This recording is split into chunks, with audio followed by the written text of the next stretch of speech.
तर मंडळी, आज ग्रामपंचायतीच्या इथे म्हणजे ग्रामपंचायतीमार्फत आमच्या छोट्याशा गावात पैठणीचा कार्यक्रम आयोजित केला आहे, खास महिला दिनानिमित्त, खास महिलांसाठी. आणि त्यासाठी मी तयार होऊन आता निघाली आहे. इथे गेमला सुरुवात केलेली आहे आणि अँकरिंगसाठी बाबरताई आलेले आहे. खूप सुंदर असं अँकरिंग करतात. तर त्यांनी खूप छान पद्धतीने गेमही घेतले, खूप वेगवेगळ्या प्रकारचे गेम घेतले, तुम्ही इथे बघू शकता. आणि म्हणजे इतके छान वाटले ना, सगळ्या महिलांनी त्याच्यामध्ये सहभागही घेतला आणि खूप चांगल्यारीत्या म्हणजे खेळल्या पण, आणि सगळ्यांनी एन्जॉय केला. मस्त मस्त उखाणे घेतले, रस्सी खेच आणि बरेचसे असे खेळ झाले आणि खूप म्हणजे खूप मज्जा धमाल मस्ती केली आहे सगळ्यांनी.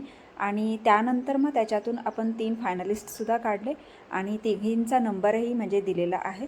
तर तो आपल्या फुल व्लॉगमध्ये तुम्ही पाहू शकता कशा पद्धतीत म्हणजे खेळलेले आहे ते. आणि आपला लाईव्हसुद्धा मी घेतलेला होता, तर त्याच्यामध्येही तुम्ही पाहू शकता. अशा पद्धतीने छान मस्त मज्जा मस्ती एन्जॉय करत सगळ्या महिलांनी म्हणजे हा खेळ खेळला. अगदी लहानांपासून मोठ्यांपर्यंत सगळ्यांनी याच्यामध्ये सहभाग घेतला आणि खूप उत्तमरित्या हा खेळ खेळला. तर मंडळी, तुम्हाला हा व्हिडिओ कसा वाटला मला नक्कीच कमेंट्स करून सांगा. आणि व्हिडिओ आवडल्यास व्हिडिओला एक लाईक, शेअर, सबस्क्राईब नक्कीच करा. चला तर भेटूयात पुढच्या व्हिडिओमध्ये. तोपर्यंत बाय.